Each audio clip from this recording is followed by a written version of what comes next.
Welcome. It is Friday morning live on YouTube. Hit that like, subscribe to the channel, listening to the podcast. Great. You know, I love an Apple podcast, iPhone user, 5-star review with a question to get in the mailbag. But I have something new to tell you about today. I'm very excited about this. You can now get a hold of me all in one place.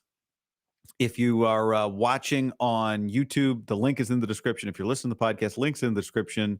The brand new, with not a whole lot going on there, but a couple of things, website, heyguy.co, heyguy.co. You can also use the QR code in the upper left-hand corner of the screen if you're watching this on a monitor.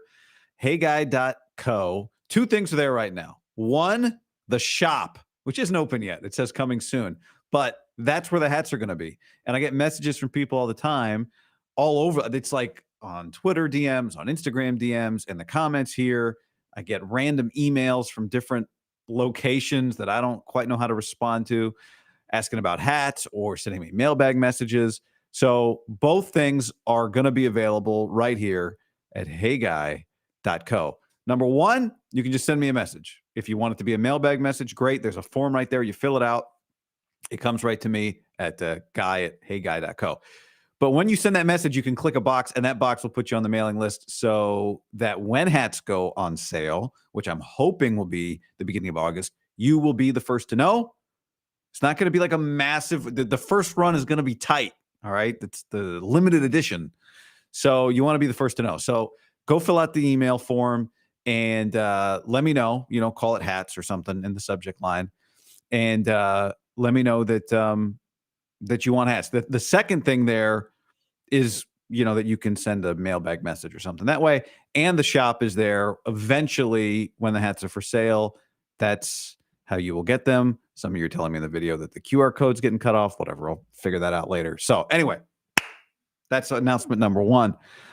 Thing number two is what I've been telling you about for a couple of days, and I'm fired up about it. Thank you to my sponsor, Circa Sports Survivor Contest and Circa Million Contest. They are underway right now for entering. You can go enter ASAP. It closes the beginning of September, right before the season. This is $16 million in guaranteed prizes. There's no rake. This means that if an entry goes, if the entries go above the guarantee, all the extra money goes into the prize pool. September 7th, 2 p.m. is when it closes. You got to register in person at Circa Sportsbook in Nevada, either in Vegas, in Henderson, or in Sparks, Reno. And then your weekly picks are made through a proxy. You register with that proxy. You register during all the registration in Vegas, and then you can play from anywhere. So you enter in Nevada, you play from anywhere, legal. Last year, the Circa Survivor, which is $10 million guaranteed to the winner. Last year, it was $9.2 million split among 4 people, $2.3 million each. It was the largest legal football contest in history. All right, so Circa Survivor is you pick one team per week, and whoever goes the longest or whoever's go the longest win. Circa Million, $6 million in guaranteed prizes. You pick 5 teams a week against the spread, and there's a booby prize for the worst contestant, which is $100,000. And that would be a cool one if you wanted to get like 2 or 3 or 4 of your buddies together. You all pool your entry, you all make a pick every week, and then you see at the end where you rank. And it's awesome. Glad to have them as a sponsor. Appreciate them. Appreciate you checking them out. So if you're going to Vegas at any time between now and September 7, I'm trying to get there. Circa Sports is having an event for Raiders-Niners. Well, they're having an event for this. It just so happens that Raiders-Niners are there on a Friday night. So I'm going to try and get there for that. We'll see. But in any event, you're planning to go. You're looking for a reason to go. You go right now. Find out more at circasports.com, circasports.com. Just click on contest. It'll give you more information. $16 million in guaranteed prizes. Fully legit. Really cool. Great to have them. Go check them out. All right. A few things I want to talk about today. A lot I want to talk about today, actually. I want to try and get it all in. Let's start with the type of hateable trade offer that the 49ers could get for Brandon Aiyuk. This is why he's not going anywhere, because these trade offers are undoable. You could not do this trade suggestion by a very legitimate reporter who's been around the NFL and well-connected for a very long time, Ben Volen of the Boston Globe. He's not saying this is what he's hearing. It's not one of those BS stories. This is just him, I would presume, having done his homework, talking to people, remember talking to people, him talking about what a trade could look like if the Patriots want to make an offer. His story is titled, "Here's Why the Patriots Should Be Calling the 49ers Right Now About a Trade for Brandon Aiyuk." What are you doing at this moment in time? You are trying to find somebody in kind of a bad way. So here's what he writes. Should the 49ers listen to the Patriots, the next part is figuring out the compensation. The Patriots don't want to offer next year's first-round pick since it could be in the top 5. Yeah, no kidding. That's what the Niners would want. But this spring, the Giants got elite pass rusher Brian Burns for a second and a fifth. Ooh. How would you feel about the 49ers trading Brandon Aiyuk for a second and a fifth? Not great. He goes on to write, the Patriots would also have to give Aiyuk a new contract. He probably won't get in Jefferson's neighborhood of $35 million a year, but somewhere in the $25 to $28 million range is likely. Yikes. That sounds like a loss for Brandon Aiyuk, too. This is your classic lose-lose-win trade. The 49ers lose, Brandon Aiyuk loses, and the Patriots win, except they're going to stink. So they don't win either, but they end up with a top 5 pick. The reports out of New England, actually, if you followed any of minicamp for the Patriots, was that their second round pick, who I know a lot of people liked, Jalen Polk out of Washington. He was part of the 3-headed Washington receiving monster with Jalen no Y McMillan, Jalen with a Y Polk, and lottery, we'll call him a lottery pick Rome Odunze. This is terrible. The Niners don't want to trade Brandon Aiyuk for a pick, period. And they certainly don't want to trade him for a second and a fifth. I mean, look at this last draft. Hell, half of the first round picks they don't want, let alone a second. Now, is next year's draft going to be better than this year's draft? Maybe. Easy to make that projection now, but we'll see. We haven't played the college football season yet. But the idea that you would get a second and a fifth and go, oh, well, that's what they got for Brian Burns, so that's value for us while you're trying to – I'm not saying Ben's making a bad suggestion. I'm just saying these are the type of offers the 49ers are getting. Like, I don't think they would have traded him. I don't think they should have traded him for a late first-round pick in last year's draft. I mean, look, they had a late first-round pick, and look what it got him. Ricky Pearsall, which we'll see. A top 10, a top 12, a top 15 first-round pick? Yes, I would have done that. But no one's offering that. It's crazy to offer that when you can just draft the receiver yourself. So the idea, if you're Brandon Aiyuk, this should terrify Brandon Aiyuk. Trade me to the Patriots where my production will definitely be less impactful and probably won't be much better anyway, even if it's a higher volume. You get a rookie quarterback, Drake May. What are the odds he's as on the same page with Brandon Aiyuk as Brock Purdy? Pretty low. So this is the type of thing that should terrify him. And then the money. The money. Somewhere between 25 and $28 million a year. That range is likely. All right. I'm not saying that's unfair. I think Ben's being fair. This is not a critic. This is what from that side you should offer. But holy smokes. Now, the full guarantee can be better, right? The full guarantee can be better than 25, 28 million a year. The full guarantee could be second only to Justin Jefferson. That might attract Brandon Aiyuk.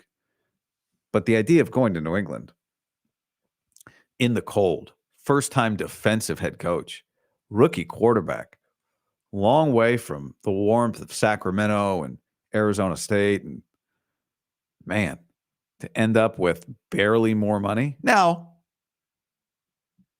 California taxes. But nonetheless, this seems pretty unattractive. This would be pretty uninspiring to me, not just if I'm the Niners, but also if I'm Brandon Aiyuk. Speaking of which, did I get this? Yes. So somebody sent me a message the other day and they said, hey, I think you're wrong. I think everybody's wrong. I think the Steelers are not a match for Brandon Aiyuk. And it seems like for most people, anytime we talk about a Brandon Aiyuk trade, the Steelers are the team that comes up. Daniel Jeremiah, I played a clip of him with Lombardi the other day. Daniel Jeremiah and Bucky Brooks on their podcast did a conversation about the Steelers and Aiyuk. Take a listen. The other day, I don't know if Brandon Aiyuk's going to get traded. Probably won't. That would be my guess. It doesn't make a lot of sense to me for the Niners to do that, considering they're not going to get anybody that's going to help replace him value-wise for a team that's ready to win a Super Bowl. But let's just say generically, if there was a receiver that was going to be traded, if it's Cortland Sutton, if it's Aiyuk, if it's one of these guys, somehow T. Higgins, I don't see that happening. But I could make a case to Steelers based off of cap room. First of all, they have tons of room. They can absorb the player, give him a new contract, make him highly paid, hopefully to be a one. Because I think when you look at George Pickens, I think he best complements as a number two, who's going to give you the big explosives. But I think it's going to be a little bit inconsistent, a little bit up and down. I think he profiles perfectly as a number two receiver there. And then they had some role players, Van Jefferson, role player. I think Roman Wilson kind of uses a gadget guy, jet sweeps, things like that. I think they'll know how to use him. But I do think that of these teams, man, the Pittsburgh Steelers, they have the room for it, both money-wise and position-wise there for a number one to bring into the room. All right. So he thinks that is a fit. I mean, yikes. The idea of going to play for Russell Wilson. Now, Arthur Smith, did you see what they're doing, by the way, in Pittsburgh? Have you guys seen this? Like, people are like, oh, Russell Wilson, Justin Fields. Arthur Smith is doing the Justin Fields on goal line thing. Folks, this is a recipe. I like Arthur Smith. I think he's a good offensive coach. But the whole let's bring in another quarterback on the goal line thing. Chris Leak, Tim Tebow go, that's a good idea. Everybody else goes, no, this does not work. So A, Justin Fields, not sure if he's getting that. We'll see. Is he going to get the development he needs? B, is Russell Wilson going to revive in Pittsburgh? Does not seem like a good situation for a guy about to enter his prime, Super Bowl contending team. Day after day after day, the evidence is in front of our faces. This guy's there's nowhere to go. There's nothing to do. There's no reason to trade him. But I do enjoy some of the stories. Murray on the stream says, what a weird and dangerous combination. How weird is the dangerous and Tomlin combo? Yeah, and add to it in-season Hard Knocks. Kind of yikes. All right, something else. Let's get to this. This I really liked. This is something I really liked. I was not too familiar, but it appeared in my YouTube, threw it at me at the algorithm, and this guy has a video that is just popping off right now. His podcast, I'm going to play a clip of Josh Dobbs here, but I just wanted to give credit where it's due before I play the clip. It's the Victory Degree podcast. Looks like he's got a Niner hat on. This is Nick at Nakovic. Sorry, Nick. Hit me up if you see this and give me the correction there. San Diego State Aztec in the background. Anyway, he's got his podcast, the Victory Degree podcast. You can find it on YouTube. This whole conversation is there. But I got served up this clip, and I thought it was pretty cool. This is Josh Dobbs talking about what makes Brock Purdy good. Consistency. And that's what's impressive about Brock. Like, he makes wild plays and everyone sees it. But it's like everyone's like, oh, like he doesn't do like what Pat Mahomes does. Well, I mean, Pat Mahomes been playing for the Chiefs for 7 years now, So his progression as an NFL quarterback is different than Brock Purdy's, and they're on different teams, different schemes, at different stages of their career. But when you watch his game, like he plays consistent football. And I think like that's the difference between like the top level guys and not the top level guys, and the guys aspiring to get to that top level is one, like time on task. Like the best guys obviously have played a lot of football. But two, like the really good guys are so consistent. Like when it's they do the boring stuff over and over. You know, they throw an easy stick route, they throw the flat route every time when it's open. They're accurate. They give a guy catchable ball so he can get upfield and take advantage of yards after catch. And then when the defense comes up or they get an advantageous look to throw a go ball, to throw an in cut, like they hit them and they make those plays, but those plays occur because they were doing the boring stuff at a consistent level. I cut it off. So a few things there. I mean, you know, my favorite saying when it comes to Brock is that we corrected this. I said the most invisible superpower is consistency. And then somebody said, no, the most invisible superpower is invisibility. I'm like, all right, that's probably true. The second most invisible superpower is consistency. And this is what we talked about a lot last year in camp, that Trey Lance was struggling to hit the layup throws, right? That's what Josh Dobbs is talking about here, the simple throws he makes. And Brock does that all the time. Now, the Niners, there's a few things, right? Like, how does this team get better? Well, the fastest way that this team gets better is that Brock Purdy gets better. And then you ask the question, well, how does Brock Purdy get better? And I think the answer is, this is one of the hardest things to do, is to maintain this level of consistency with higher exposure, right? Can you go from being, instead of at the bottom of the league in pass attempts, to the middle of the league in pass attempts and still maintain this efficiency? Because if you do, that's an MVP. All of a sudden you're throwing 42 touchdowns, right? Whatever that number looks like.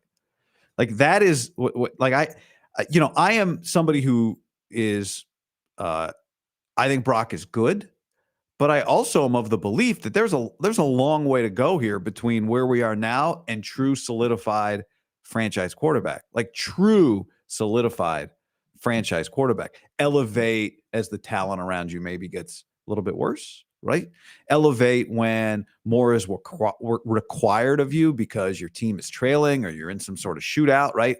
The more you throw, the less you win in individual games. Those high pass attempts games are usually the team that throws it less and runs the ball effectively. That's the team. Now, I don't want to fly in the face of analytics here and sound like Pete Carroll, but you have to be able to throw it a lot. But the games the Niners end up in where they throw it a lot are losses. They don't win playing that game. So can they be the team that when they have to throw it a lot can still win? You know, can you be the quarterback that we talk about efficiency when you're in the middle of the pack in attempts instead of at the bottom? That's the great challenge, right? Anybody knows, like, when well, you know what a good example? I'll give you a perfect example. This is the best example. What I do, and I've said this, I said this to a friend. I saw a friend of mine just left a daily radio job to take another media job. And I jokingly said, the best day in a broadcaster's career is the day he doesn't, the day he gives up daily radio. And I'm not taking a shot at radio. I'm not. I listen to it. I like it. I enjoy it. But anybody who does it, my buddies who do it will tell you, there's a grind in it. And the grind is that it is 4 hours a day or 3 hours a day. And you got to be there. You got to talk. You got to fill that time, whether you got something to say or not. This is, if I got 8 minutes to say, then it's 8 minutes. If I've got 6 hours, then it's 6 hours. But it's whatever I want it to be, whatever it needs to be, or maybe sometimes it's more than it needs to be. But I hit stop and it's done, right? And it can be. And so the people who do radio really well, God, this sounds like denigration. It's not how I intended it to come out. Here's the compliment: the people who do it really well, it's a lot harder to do. If you listen to somebody who does radio every day, ask them. They know. They get it. That's impressive. To do radio once a week is easy. That is easy. Anybody can do it once a week. Anybody can do it twice a week. Twice a week, yeah, I can come up with a topic every few days. I'm fresh every day. But the guys who survive, who make money, who make ratings, who do it Monday, Tuesday, Wednesday, Thursday, Friday, 1 o'clock to 5 o'clock, 1 o'clock to 5 o'clock, 2 o'clock to 6 o'clock. That is high volume. You are in a passing offense, and you are being asked to throw the ball every single day. And some days I threw like 3 picks today. I had to fill 4 hours. That was not my best. Okay, I'm kind of getting around to what I intended to say, how I intended to say it. You do it twice a week, an hour. I used to do in local radio. You'd see these guys do like a Monday night hour, and they'd come in so fired up for their show. Like seriously, they'd come in with all these notes. They'd be like, "Oh man, I am so fired up for this show." Like, yeah, bro, I know you are. You got 1 hour to fill once a week. That is easy. You would not look like that if you were doing 3 or 4 hours every day. It's hard. It's hard. So the guys who do it well get the credit. Monday, Tuesday, Wednesday. When I pack for a road trip, I never want to, this is true. You never want to show up short with your underwear, right? So I just count it, but for whatever reason, I count it that way. Monday, Tuesday, Wednesday, Thursday. That's all right. 4 pairs plus 1. Got some packing to do coming up. Anyway, so God, here we had Josh Dobbs talking quarterbacking, and I instead talked radio for 4 minutes. It is sometimes it's obvious and excellent, and that's excellent insight. It comes from a guy who's playing the sport, right? The hardest thing, it's easy to say, hit that guy in the flat every time. But we know it's not easy because we watch NFL quarterbacking. It's not easy. Now, will they consistently hit big plays? Well, we'll see. But this is a fully legit, really good compliment from Josh Dobbs. And also, the question on Brock Purdy remains, can he maintain? We played the clip the other day with David Lombardi of Daniel Jeremiah and Bucky Brooks, both saying they thought Brock was the best quarterback in the NFC West, and efficiency was the reason why.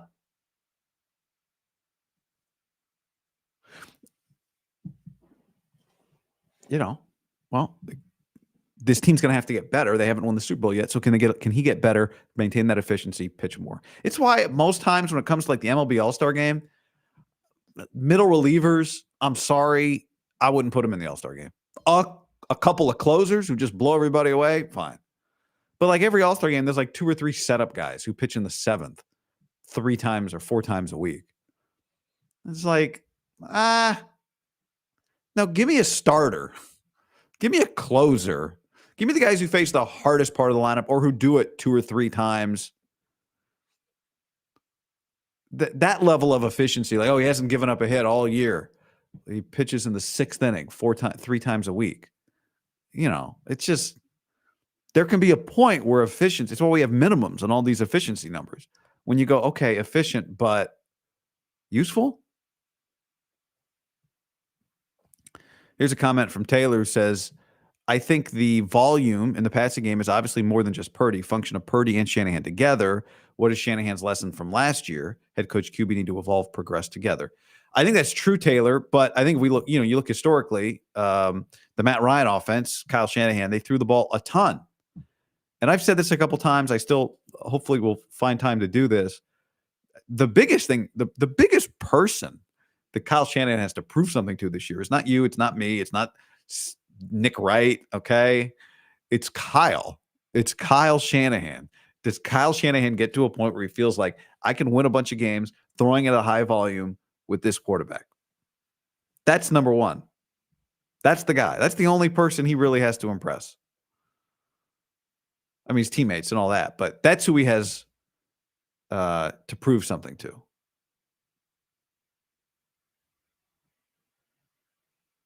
Elijah asks a question. Any news on the Niners' Tariq Owens? I don't see him making the team. Too many good receivers who have produced at a high level. So I think it's going to be challenging. Murray says Jordan Love might have a rough start. NFL DCs have an offseason to prep. Remember, this was the story on Brock last year. And I think back to, I guess it was last offseason, Kyle Juszczyk was on the show. And I asked him, what do you think DCs are going to throw at Brock Purdy this year.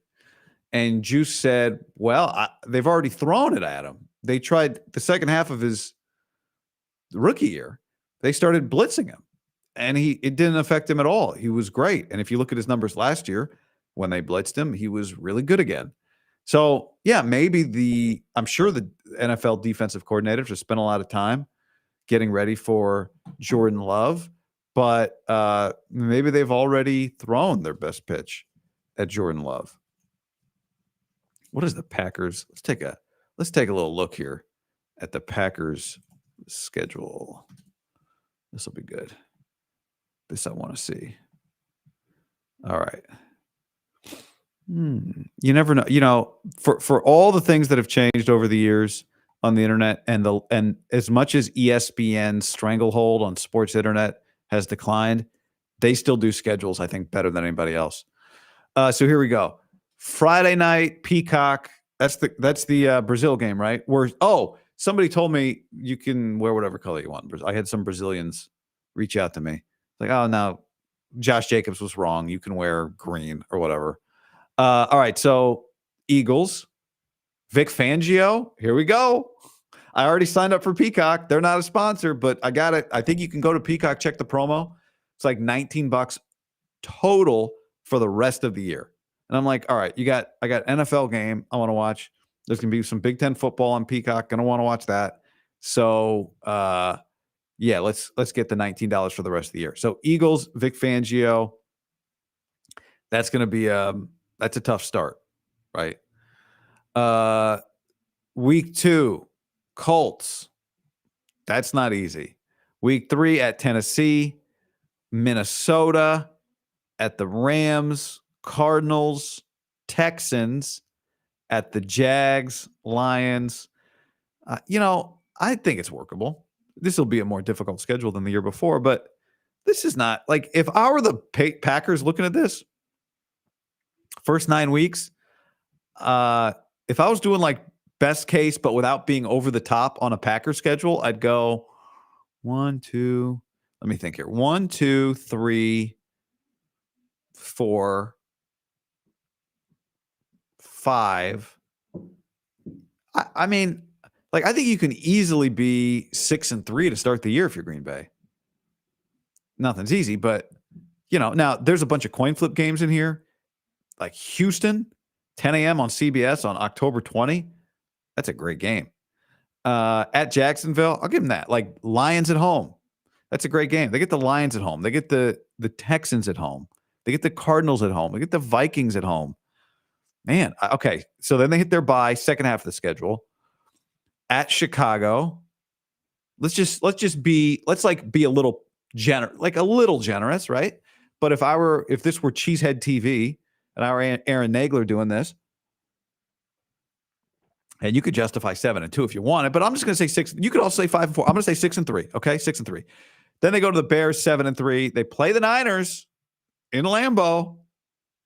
If I'm doing Packers, I'm like, that's a win, 8-3. Miami at home. Maybe rather play Miami on the road, but no, actually you wouldn't. Miami at home, Thursday, Thanksgiving. Win. I'm not giving Tua nighttime in November. All right. What are we, 9-3 now? Go to the Lions. I'll say you lose that game just because you split with them. 9-4. Go to Seattle on Sunday Night Football. Win 10-4. New Orleans 11-4. Minnesota again 12-13. Like, I think you can pretty easily get to minimum 12-5 if you want.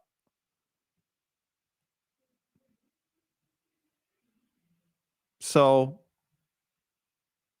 yeah, I think it's pretty. I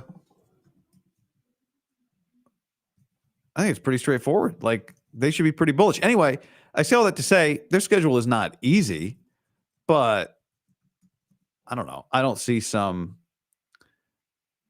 the wild. Yeah, I wouldn't fret about Jordan Love having a nice year. I'm a Jordan Love guy. I've been a Jordan Love guy. So, okay, here's something else I want to get to. This is really cool. I saw this and thought, oh, we got to talk about this. So Ted Nguyen from The Athletic, once upon a time had the Raider name in his Twitter handle, but does a lot of film analysis. The L22 does a great job on The Athletic. And I was on my YouTube, which I got YouTube Premium the other day, by the way, also not a sponsor. And it's pretty great, gotta say. So Ted had this clip I want to play. Take a look. For those of you listening, I think you'll get a sense for it, but I can describe it to you. But here, this is from Ted's YouTube.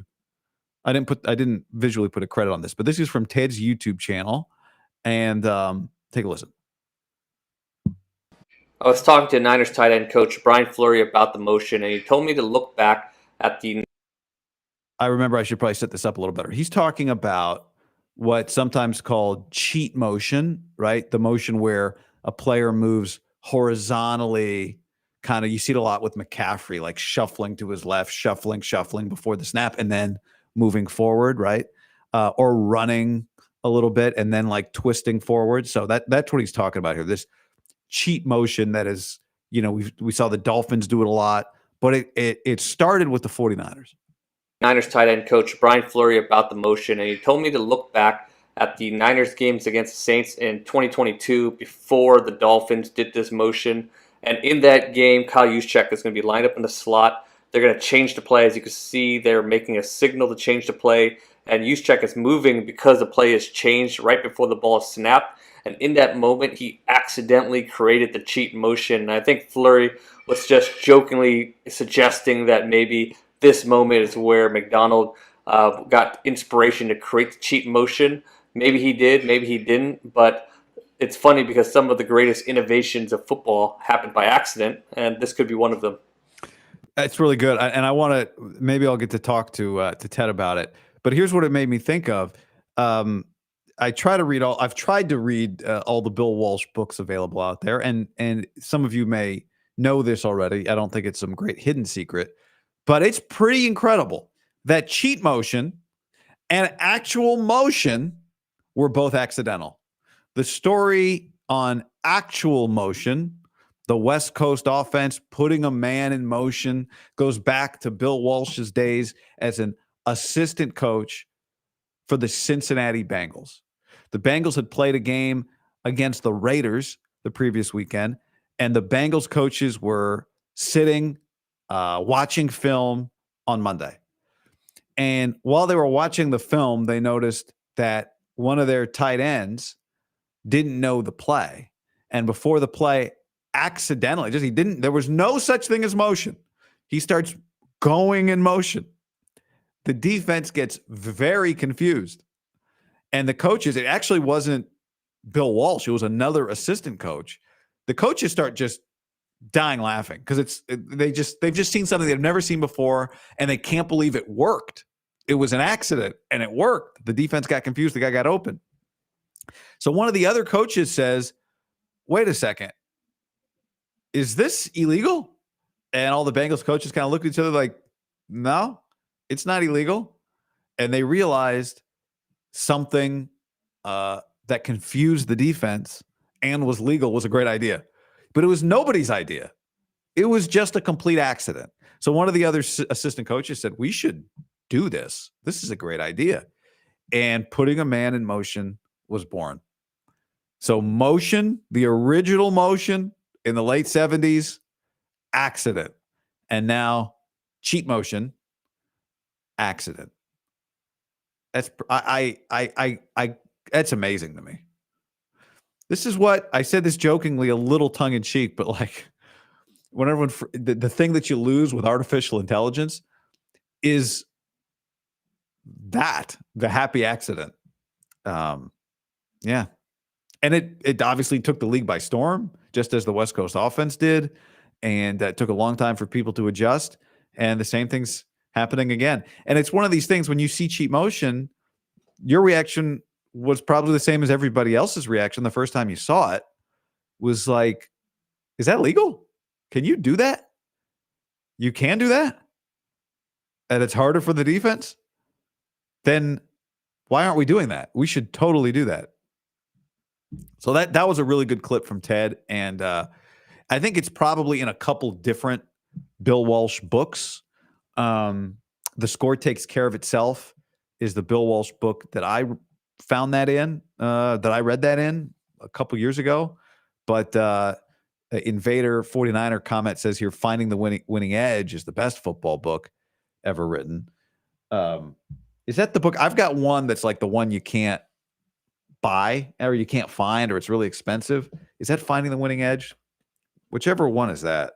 Which one is that? I've got that one on my iPad. I had a football coach. There's like PDF versions. There's a Bill Walsh book that is hard to get. Is it this one? And I think it must. Is it The Winning Edge? It must be The Winning Edge because I can't. Yeah, Finding the Winning Edge. Yep. So I don't know how you buy that book. Maybe you can find it on eBay or something. Is it on Amazon? So it's on Amazon. It's $346 on Amazon. But there is a community of, you got to find, it's hard to find, of people who have it. Like a football coach gave it to me in a PDF. And that's like a very hardcore football book. But anyway, great little insight there from Ted. And there you go. Accidental motion both times. So just be open to the cheat motion in your life. Be open to the world, and maybe cheat motion will present itself to you. All right. Let me think. Was there something else here? No, I think that's it. Yeah. All right. That's that for this. Thanks for hanging, everybody. Again, if you just jumped into the stream late, what the people listening to the podcast already know, but if you just jumped into the stream late, go to heyguy.co. That's the building of my new website, which is just for this podcast, this show. Well, it's for whatever. It's actually where the hats, when they eventually get made, are going to be sold. So you can sign up at heyguy.co so that when the hats go on sale, you don't have to worry about missing the show that I announced it on or seeing the post that I put it in. You'll just get immediately notified when those things are available. heyguy.co. And you can just send me a message there as well. If you want to get in the mailbag or send that message about something else, it's all there. There's just an easy form. You go, give me your info, and there you go. You'll get messages. I'm not going to spam you. God, I hate that. I hate it. So somebody just use whoever just used the QR code that was on the screen. Thank you. I just set it up yesterday or today. So you're the first person to use a QR code, the Hey Guy QR code. I'm going to put it back up. Maybe someone else will want to use it. Hold on. Here we go. It's fun. QR code. Having a QR code is cool. I don't know. I would say I'd give you a prize if I know who it was. But the other thing I got to figure out is, what do I do with all the 262 sample hats? I don't want to sell them, but some of them, I got one that's like a royal blue. It's like, we're just messing around. So we'll have to figure out what to do there. But anyway, all right. QR code. There you go. Okay. Have a great weekend. If I don't talk to you again before Sunday, Monday, I don't know. We'll see.